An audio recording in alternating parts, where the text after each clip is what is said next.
Gracias, Mire. Ok. ¿Ya puedo compartir?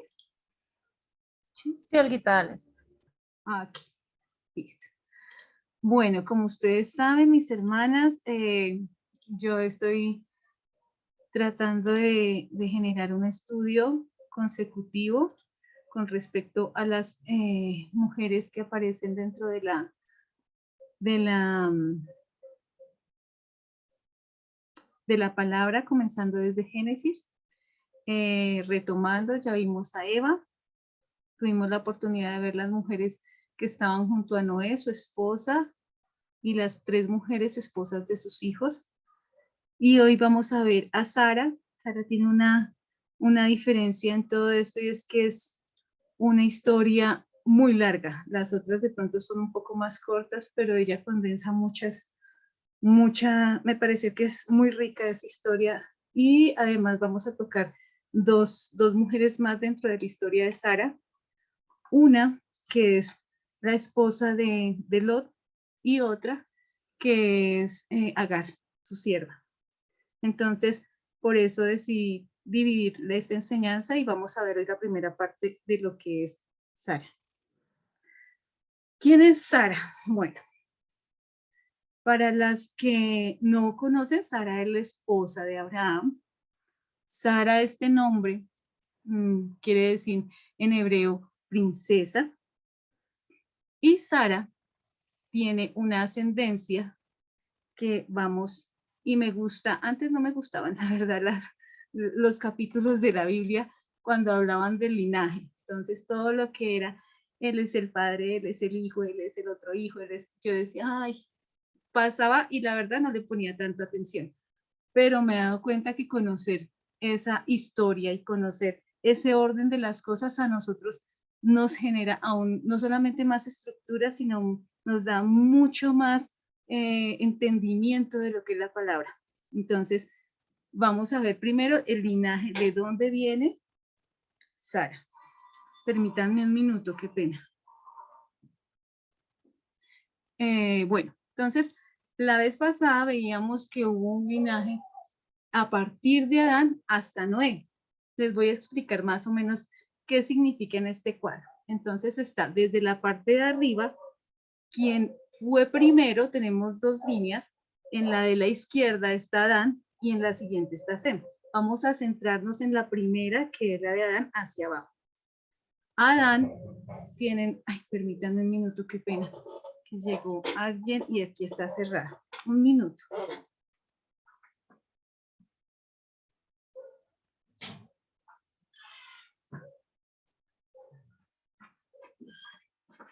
Ya, qué pena con ustedes. Bueno, Adán es el nombre de la persona que vamos a ver. El primer número que está ahí, que es el 130, va a representar el año en el que él fue padre, o sea, cuando engendró a Set, que es el que está abajo. Y el siguiente número, 930, es el tiempo de vida que él tuvo. O sea, Adán vivió 930 años. Adán a sus 130 años engendró a Set, que es el que está inmediatamente debajo. Set vivió 912 años y engendró a Enos a los 105. Enos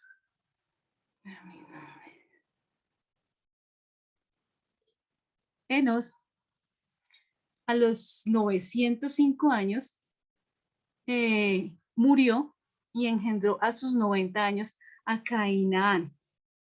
Asimismo, Cainán engendró a Mahalaleel, Jared, Mahalaleel, perdón, engendró a Jared, Jared a Enoc, Enoc a Matusalén, Matusalén a Lamec y Lamec a Noé. Una particularidad que nos damos cuenta es que las personas para este primer tiempo vivían muchísimos años, 930, 912, 905, 800, el que menos tiene es Enoc, pero también lo veíamos en una de las clases anteriores que nosotros habíamos visto que Enoc fue de los 2 hombres de la Biblia que da testimonio que no vio muerte. ¿Cuál fue? Vamos a ir a Génesis 5:24. ¿Qué dice en Génesis 5:24?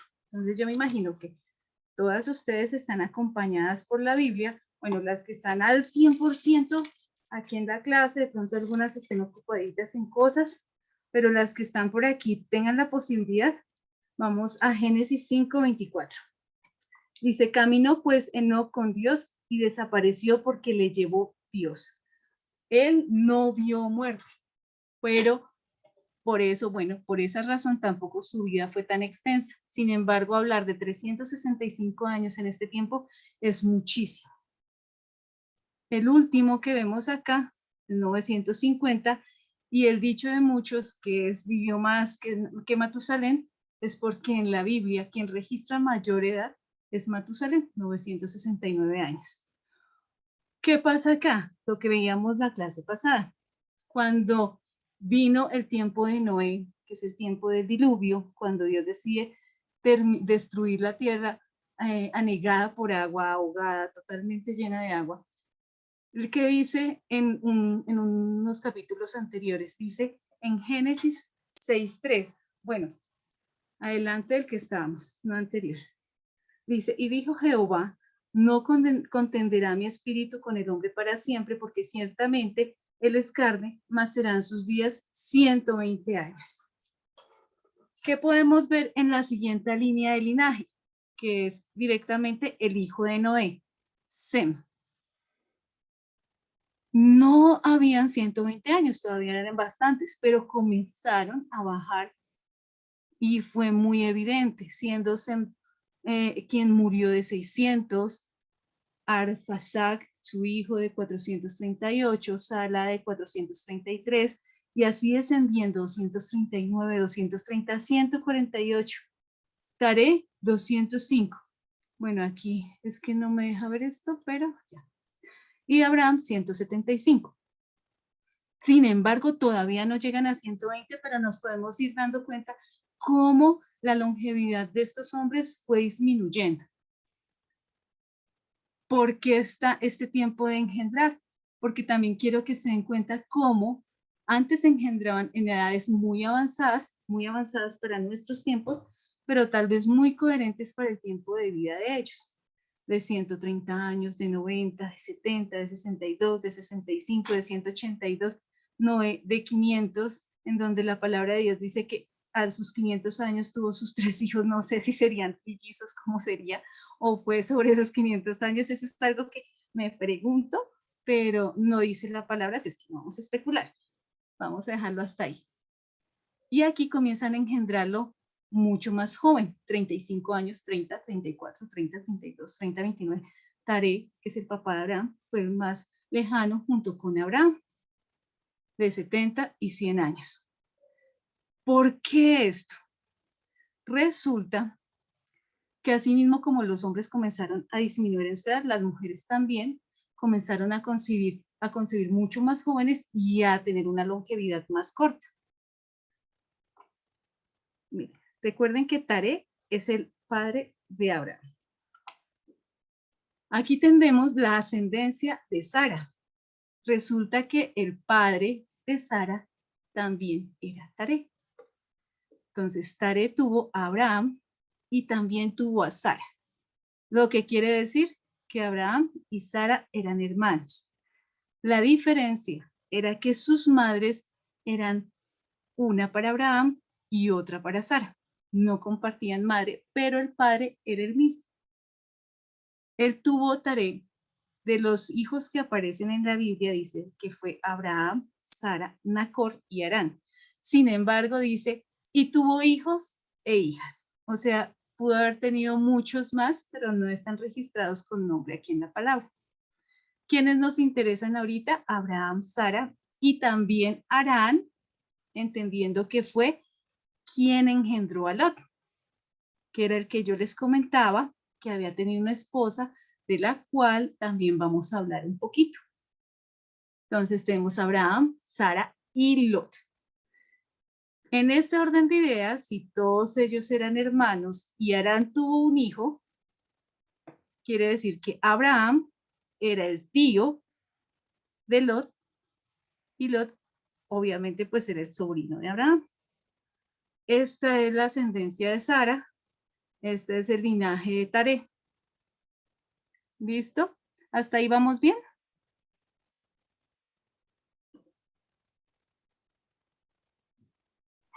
Sí, señora. Vale. Bueno, entonces, ahora sí vamos a comenzar con la historia. Llega la promesa y comienza la travesía. Como nos dimos cuenta, Abraham, que era medio hermano de Sarai, o bueno, de Sara, se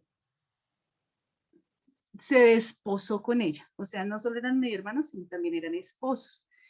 En ese tiempo, pues entendiendo que Dios le había dado un mandamiento a Noé para que de sus hijos y de él con su esposa y sus hijos con sus esposas generaran y se procrearan y llenaran la tierra, muy seguramente entre familia iba a ser necesario el unirse. Entonces, hasta este tiempo de Abraham y Sara, todavía no había leyes contra ese tipo de uniones.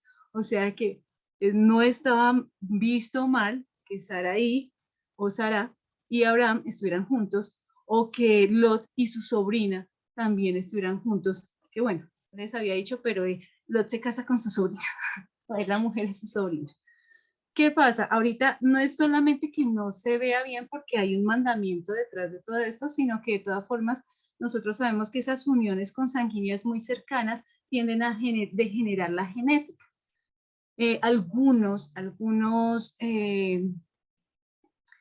teólogos dicen que para ese tiempo, como venían de una raza, o bueno, de personas que tenían una genética que era, o sea, no tenía problema, no había tantas enfermedades, nada, la degeneración no se hacía tan evidente, o sea, no era tan marcada.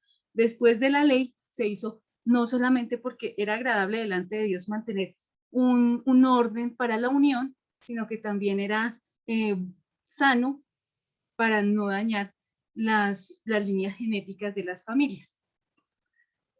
Entonces, ahora sí, vamos a comenzar la promesa.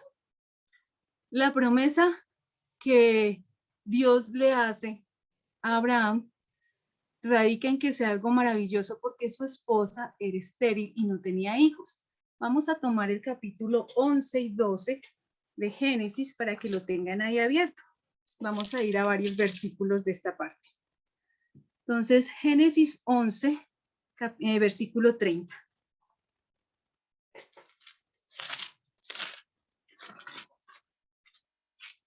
Dice, yo acá también estoy buscando. Mas Sarai era estéril y no tenía hijo. Lo que nos dice a nosotros, el primer testimonio que aparece en la palabra en cuanto a lo que caracterizaba a Sara era que era estéril.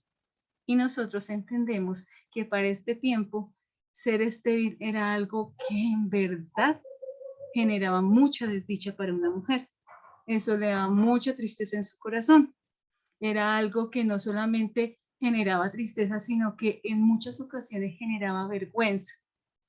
Para ella no debía ser fácil esto, y cuando viene la promesa significa mucho porque la esposa de Abraham no podía tener hijos. Yo sé que esto muchos lo saben, entonces simplemente lo estoy explicando porque quiere ser, asumir que de pronto hay personas que sí puedan entrar al grupo o a la enseñanza que no tengan este conocimiento. En Génesis 12, del 1 al 3, Dios dice, en el siguiente capítulo, que había dicho una promesa, exactamente dice así. Pero Jehová había dicho a Abraham, vete de tu tierra y de tu parentela y de la casa de tu padre a la tierra que te mostraré. Dice, pero Jehová había dicho a Abraham, aunque es la primera vez que aparece en las escrituras la promesa, bueno, la orden de que se fuera de su tierra y su parentela. Y no solamente viene esa parte, dice, y haré de ti una nación grande, y te bendeciré y engrandeceré tu nombre, y serás bendición, bendeciré a los que te bendijeren, y a los que te maldijeren, maldeciré, y serán benditas en ti todas las familias de la tierra. O sea, esta promesa, aunque dice, había dicho Jehová, es la primera vez que aparece en la palabra. Sin embargo, podemos decir que también por medio de la palabra, tal vez antes ya había tenido de alguna manera un anuncio, esta promesa para Abraham. ¿Por qué lo decimos aquí? ¿O por qué lo digo aquí? Porque hay otros teólogos que dicen que en este caso, tengan por favor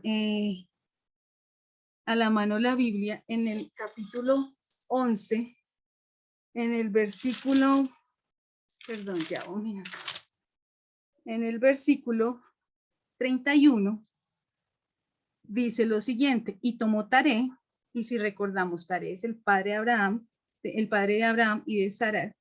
Dice, y tomó Taré a Abraham y Abraham, su hijo, y a Lot, hijo de Harán, que es el otro hijo, o sea, su nieto, hijo de su hijo, y a Sarai, su nuera, mujer de Abraham, su hijo, y salió con ellos de Ur de los Caldeos para ir a la tierra de Canaán, y vinieron hasta Harán y se quedaron allí. Algunos teólogos dicen que esta salida se había dado en cabeza de Taré, porque dice, y tomó Taré a Abraham, a su hijo, y a todos ellos los tomó Taré, y salieron de Ur de los Caldeos, que era donde vivían. ¿Quién lo hizo? Taré. No que fuera la promesa dada para Taré, sino que Taré tal vez escuchó la promesa y unió su grupo y se fueron y salieron de Ur de los Caldeos. Esa es una postura, teniendo en cuenta, él había dicho y que ellos habían salido camino a Canaán, como lo dice en el capítulo 11, el versículo 31. Y se quedaron allí. ¿Qué pasa allí? Allí Taré muere. Allí. Pero él no llega a Canaán. Dice, Abraham sí se, perdón, sí llega a Canaán. Dice, y tomó Taré a Abraham su hijo y a Lot, hijo de Harán, hijo de su hijo, y a Sarai su nuera, mujer de Abraham, su hijo, y salió con ellos de Ur de los Caldeos para ir a la tierra de Canaán, y vinieron hasta Harán y se quedaron allí. Ellos iban a ir a la tierra de Canaán, pero llegaron ¿hasta dónde? Hasta Harán. ¿Y se quedaron en dónde? Ahí se quedaron. Y el siguiente versículo dice, y fueron los días de Taré 205 años, y murió Taré en Harán. Sin embargo, ¿qué hace Abraham? Abraham obedece y toma a su esposa, y toma a Lot, y toma a su familia, la familia de Lot, y todo lo que tenían, y siguen el camino a Canaán. ¿Cuándo pasó esto? Como nos dimos cuenta ahorita con los años, iban disminuyendo. Abraham llegó a los 175 y en ese tiempo, cuando pasó, tenía 65. ¿Dónde lo dice? En Génesis 12:4. Entonces dice, y se fue Abraham como Jehová le dijo, y Lot con él, y Abraham de edad 65 años cuando salió de Harán. ¿Cuántos tenía Sara? 55. ¿Cómo lo sabemos? En Génesis 17:17. En Génesis 17:17 nos da el testimonio de que de la edad de Sara. Dice, entonces Abraham se postró sobre su rostro y se rió y dijo en su corazón, a hombre de 100 años ha de nacer hijo, y Sara ya de 90 años ha de concebir. Por la boca de Abraham sabemos, por el testimonio de la palabra, que Sara tenía 55 años, 10 años menos que él. En ese tiempo, él tomó a su esposa, a Lot, a sus familias y todas sus posesiones, y se fueron para obedecer y llegar a la tierra prometida, que era Canaán. Ahora sí iban a llegar. ¿Por qué está aquí Jueces 24:2? Porque también la palabra nos da testimonio de dónde venía Abraham antes de llegar a Canaán, y el mérito que tiene por haber creído a Dios cuando él le habló y le ordenó. Abraham y su familia eran idólatras.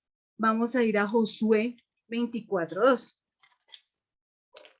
La idea es que nosotros podamos tener la base y el sustento bíblico de lo que estamos diciendo. Josué 24:2 dice, y dijo Josué a todo el pueblo, así dice Jehová, Dios de Israel, vuestros padres habitaron antiguamente al otro lado del río, esto es Taré, padre de Abraham y de Nacor, y servían a dioses extraños. Abraham venía de una familia pagana, de una familia idólatra, que servía a dioses extraños. Sin embargo, Dios decidió que fuese Abraham quien iba a ser el padre de su pueblo, quien iba a ser el padre de los israelitas. Bueno, el patriarca mayor. Génesis 12:5. Salió Abraham y Sarai o Sara con Lot y su sobrino. Esto era lo que acabamos de hablar, que ellos se fueron muy obedientes y comenzó de esa manera ellos su travesía llegando a la tierra prometida. Llegan a la tierra de Canaán, obedecieron. En 12:5, en Génesis, yo sé que los estoy poniendo a leer un poquito, pero tranquilas, ánimo, que la idea es que nosotros podemos corroborar lo que está en la palabra con lo que nos están diciendo. Tomó pues Abraham a Sarai su mujer y a Lot, y ya le decimos, la parte B dice, y todos los bienes que habían ganado y las personas que habían adquirido en Harán, y salieron para ir a la tierra de Canaán, y a tierra de Canaán llegaron. O sea, obedecieron. Tal vez para alguien suficiente. Llegué, aquí estoy, esperaré la retribución de mi obediencia. Sin embargo, la historia no fue así de simple. En Génesis 12 hubo hambre y todo esto no solo lo estaba viviendo Abraham y Lot, sino sus esposas, su gente, sus hombres, mujeres, niños, ganado, como dice todo esto en la palabra. Hubo hambre. El punto al que llegó el hambre era que no podían mantenerse en esa tierra y tuvieron que devolverse de Canaán, en donde ya estaban, en la tierra de su promesa, que ya habían obedecido llegar ahí, tuvieron que tomar la decisión de salir para Egipto. En Génesis 12 al 14, muestra una particularidad de Sara. La primera fue que era estéril. La segunda, que era hermosa en gran manera. Vamos a Génesis 12, del 12 al 14. Dice, y cuando te vean los egipcios dirán, su mujer es, y me matarán a mí, y a ti te reservarán la vida. Ahora pues di que eres mi hermana, para que me vaya bien por causa tuya, y viva mi alma por causa de ti. ¿Quién dice esto? Abraham. Y comenzamos a ver cómo es el corazón del hombre.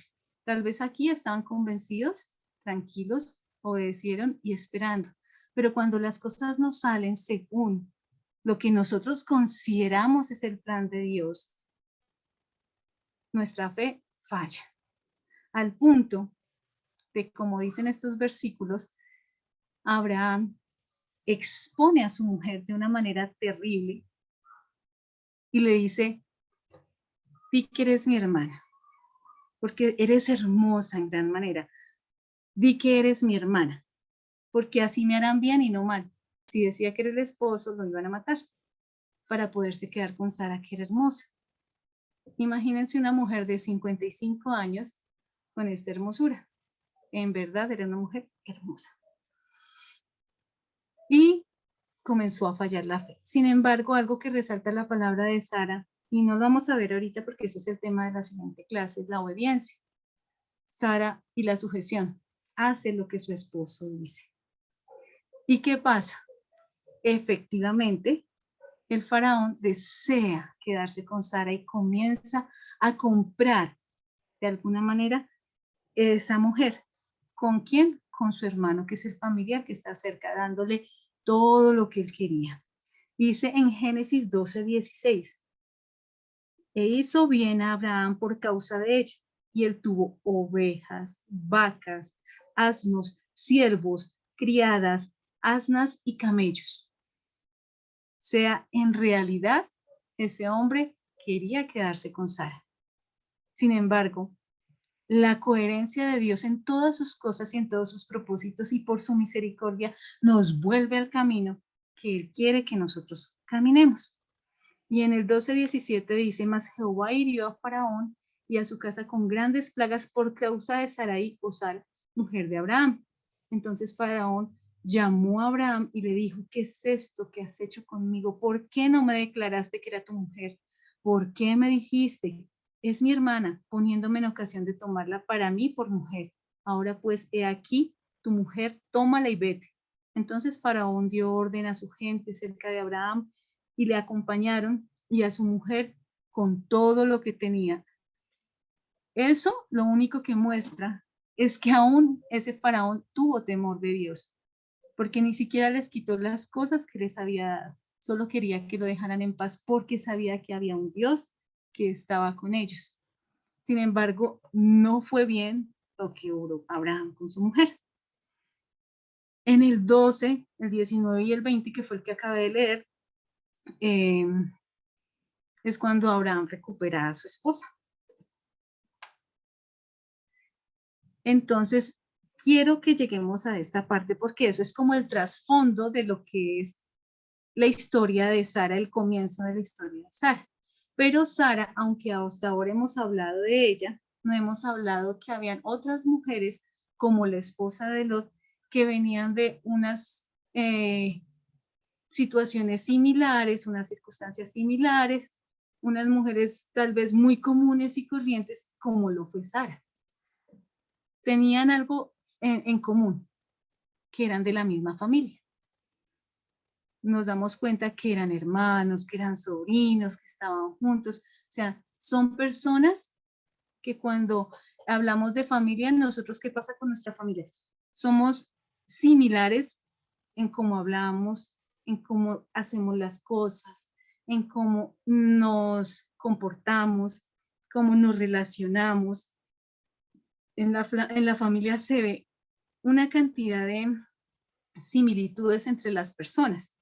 Sara y la esposa de Lot muy probablemente tenían esas afinidades. Las influencias son similares.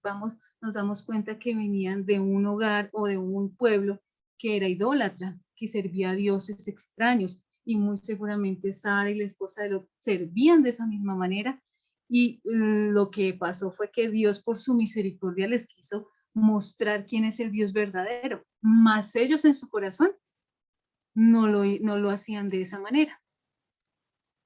¿Qué pasa? Cuando Dios se revela a Abraham, como son cercanos, como son familia, muy probablemente esas cosas se conocieron, y eso hizo que Lot o que su padre Taré también fueran con ellos para disfrutar de la bendición o de la promesa que Dios estaba haciendo de Abraham. Pero si todos eran iguales, o sea, si todos tenían las mismas condiciones, y todos tenían unas circunstancias similares, si Sara y la esposa de Lot no tenían mayor diferencia, incluso la esposa de Lot había tenido hijas, o sea, antes tenía una gracia especial. Bueno, Sara era bonita, pero ella tenía hijas, tenía ascendencia. O sea, ¿qué hacía? ¿Qué hacía que Sara fuera diferente para que Dios le bendijera, para que Dios derramara su promesa tanto a Abraham como a Sara, porque los dos iban a concebir un hijo de una manera milagrosa? Y la respuesta es nada. Sara no tenía nada en especial. No había absolutamente nada que pudiera ofrecer que fuera especial para Dios. Y eso nos aplica a todas las que estamos acá, y a todas las que vamos a la iglesia, y a todas las que por alguna razón conocemos de Cristo. ¿Qué nos hace diferentes para que Dios haya fijado sus ojos en nosotros? Nada. Es solo misericordia, es solo gracia. Y en la iglesia procuramos entender qué es la gracia. Es un favor inmerecido.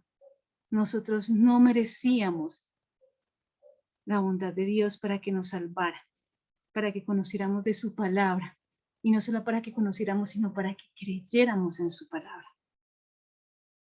Sara no tenía nada especial, al igual que la otra mujer y al igual que cualquiera de los que los acompañaban en su caravana. Nada. Y los que somos salvos y entendemos que no tenemos nada que ofrecerle a Dios, que ha sido por él pura misericordia y gracia, por amor infinito, estamos agradecidos.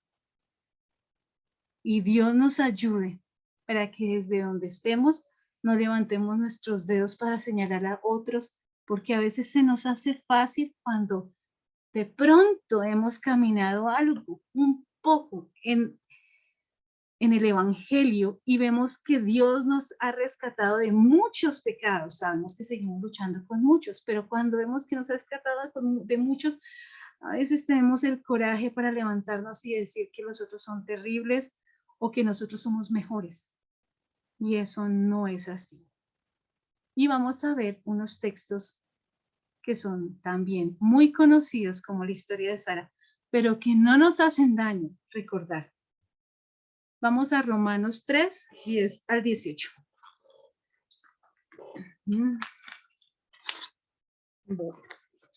¿Qué dice Romanos 3, 10 al 18?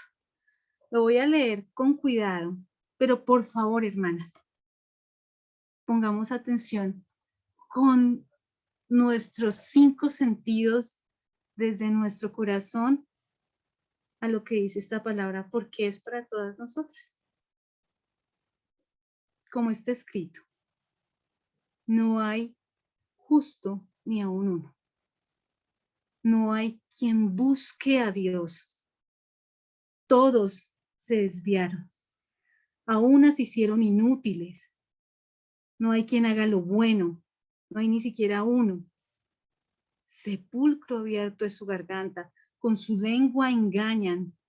Veneno de áspides hay debajo de sus labios. Su boca está llena de maldición y de amargura. Sus pies se apresuran para derramar sangre. Quebranto y desventura hay en sus caminos y no conocieron camino de paz. No hay temor de Dios delante de sus ojos. Bueno, esto no es un grupo de autoayuda, hermanas. No quiero destruirla, pero no quiero hablarles con la mentira. Y quiero que entendamos que si nosotras de verdad valemos algo, es por la obra que Cristo hizo en la cruz. Y por esa obra redentora que hace que cada cosa que pasa en nuestras vidas, Dios la tome por difícil, frustrante, terrible que sea, dolorosa que sea, o que nos genere alegría y nos bendiga. Dios toma esa condición, ese momento, con el propósito de que nuestro carácter sea cada vez más conforme al de Cristo, que nuestra imagen deje de desdibujarse por nuestro pecado y que nuestro corazón sienta como Dios desea que nosotros sintamos los unos por los otros y hacia Él. Y esto, aunque está en el Nuevo Testamento, no es nuevo. Esto estaba escrito desde antes. Y miren lo similar que son estos pasajes. Vamos a Salmos 14, 1 al 3.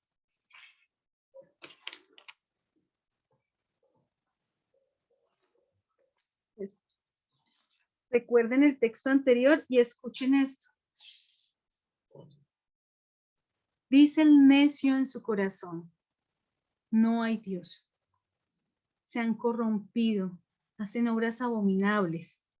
No hay quien haga el bien. Jehová miró desde los cielos sobre los hijos de los hombres para ver si había algún entendido que buscara a Dios. Todos se desvanecieron, a una se han corrompido. No hay quien haga lo bueno, no hay ni siquiera uno. Parece casi el mismo texto, ¿no? Pareciera que esta es la primera vez, al menos de los textos que yo tomé en la Biblia, de los 3 textos que tengo aquí, que habla de esta manera. Y un poco más adelante, en el 53, también del 1 al 3, nos vuelve a repetir lo mismo. Dice, Salmo 53, 1 al 3. Dice el necio en su corazón, no hay Dios. Se han corrompido e hicieron abominable maldad. No hay quien haga bien. Dios desde los cielos miró sobre los hijos de los hombres para ver si había algún entendido que buscara a Dios. Cada uno se había vuelto atrás todos se habían corrompido, no hay quien haga lo bueno, no hay ni aún uno. Definitivamente la respuesta para mirar qué tenía de especial Sara para que Dios la viera con esa gracia que le concedió para ser la hija de él, hablando de una hija salvífica de Dios, y concederle la bendición de ser la madre de Isaac, de ser parte del linaje que Dios iba a tener para traer a Jesucristo, no fue por nada especial de ella. Y así, mis hermanas, no es por nada especial de nosotras. Cuánto me gustaría que nosotras tuviéramos la posibilidad, siempre que vemos cosas horribles de otras mujeres que hacen cosas terribles, darnos cuenta que nosotras simplemente por la misericordia de Dios no somos peores. Cuánta misericordia y cuánta compasión se generaría dentro de la congregación, dentro de nuestra iglesia. Con cuánto amor tal vez nos acercaríamos a las personas que llegan nuevas o a las que luchan con su pecado. No es fácil, mis hermanas, porque aunque para nosotras como mujeres amar es algo mucho más sencillo que para los hombres, a veces nuestro amor es nocivo y somos, como dice Romanos, a veces nosotras nos creemos ser muy buenas. A veces creemos que ya llegamos a cierto momento en el que podemos descansar, respirar y pensar, y tal vez no lo hacemos conscientemente, pero pensar que somos mejor que las otras para poder juzgarlas duramente. O a los hombres también. Pero nosotros entendemos por la gracia de Dios, no por nada más. Por la gracia de Dios, que no ha sido por nosotras. Nos cuesta entenderlo claro porque está en medio de nuestro orgullo. No quisiéramos que nos dijeran eso. No quisiéramos que cuando nos vean al que alaben sea otro.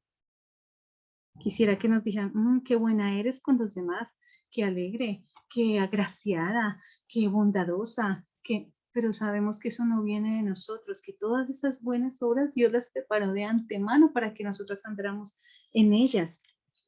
Porque nosotras somos, como dice el capítulo 13, el versículo 13 del capítulo 3 de Romanos, muchas veces un sepulcro abierto, nuestra garganta.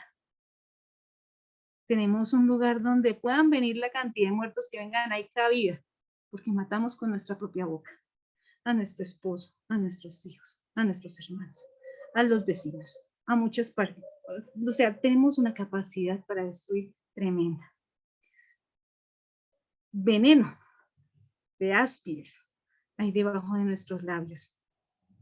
A veces cogemos a alguien y no lo soltamos, siendo cristianas, y muchas veces alardeando de la bondad nuestra, lo hacemos. Nuestra boca a veces está llena de amargura y de maldición. De eso hablamos, eso proferimos, eso decimos. Y solamente, ¿qué podemos decir? Que de la abundancia del corazón abra nuestra boca, porque en nuestro corazón abunda la maldad. ¿Qué quiere decir esto? Que no vale de nada lo que Cristo ha hecho en nosotras, que no vale absolutamente de nada la obra que Dios ha hecho hasta el momento en nosotras. Claro que sí, mis hermanas, pero no se nos puede olvidar que nosotras somos alguien porque Cristo nos llamó hijas, nos hizo ser redimidas por su sangre. Eso es lo valiente, lo valeroso. No es nuestros títulos, no es nuestro porte, no es nuestra ropa del domingo, ni la forma en que nos arreglamos. Nada de eso es valioso. Delante de Dios no es valioso. Y yo lo digo porque ustedes sean malvadas, no lo digo porque yo lo vivo. porque a mí me cuesta ser una mujer que ame lo suficientemente a Dios como para ser testimonio muchas veces dentro de mi casa y fuera de mi casa. Me duele cómo hablo, me duele cómo pienso y cómo siento, y me duele darme cuenta que Dios murió por una persona como yo, así de malvada y perversa. Pero yo no soy más buena que Él. Y le agradezco por su misericordia. Y la pregunta, ¿qué fue diferente en Sara para que Dios le bendijera? ¿Qué fue diferente para mis hermanas que están aquí para que Dios las bendiga?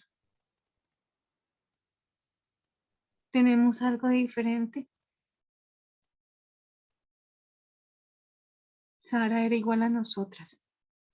Y vamos a ver en la siguiente clase las dificultades tan grandes y la maldad tan grande que había en su corazón, pero también la bondad de Dios que la rescató y que la redimió y que la enseñó, no por sus méritos, sino por la misericordia de Dios, que es lo que nosotros clamamos, que nos cubra y nos guarde y nos permita crecer en Él.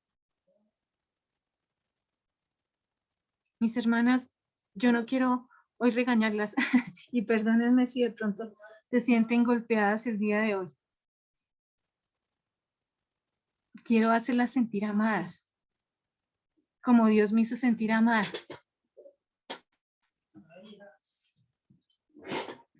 Y Dios a mí me hizo sentir amada, no porque me decía, tú eres buena, tú eres linda, tú eres tierna, tú tienes mucho para dar, tú eres mejor que otras. No, me hizo sentir amada porque dijo, tú eres una pecadora, tú eres una mujer que se escondió de mí, que no hizo caso a mi palabra. Tú eras una mujer que conocía lo que tenías que hacer y no lo hiciste. Tú eras una mujer rebelde, grosera, malvada, sin amor. Y yo te amé así. Y se cumple lo que dice la palabra. Yo te amé porque tú me amaste primero, porque Dios me amó primero, como era. Me redimió, mas no me quitó esa naturaleza. Bueno, me quitó esa naturaleza de pecado que tenía y me dio una nueva naturaleza, pero quedó el remanente, que por ese remanente se me hace difícil vivir para Dios como debería hacerlo. Pero su mano me sostiene. Hola. Señor, ¿está Luis? Bueno, hermana. Ya sabe. Oh, mi hermana Olguita, ¿me puede regalar, por favor? Qué pena, es que el micrófono está abierto. Bueno, mis hermanas, esta enseñanza continuará para una próxima reunión de mujeres.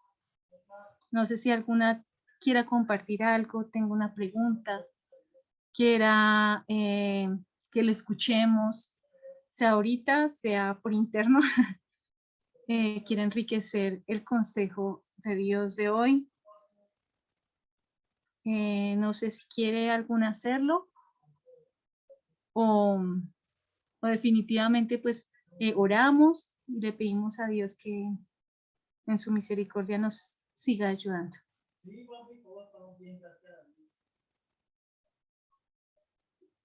Bueno, yo creo que vamos a orar. Señor, te damos gracias, Padre amado, por el tiempo que nos has dado, en donde podemos compartir tu palabra.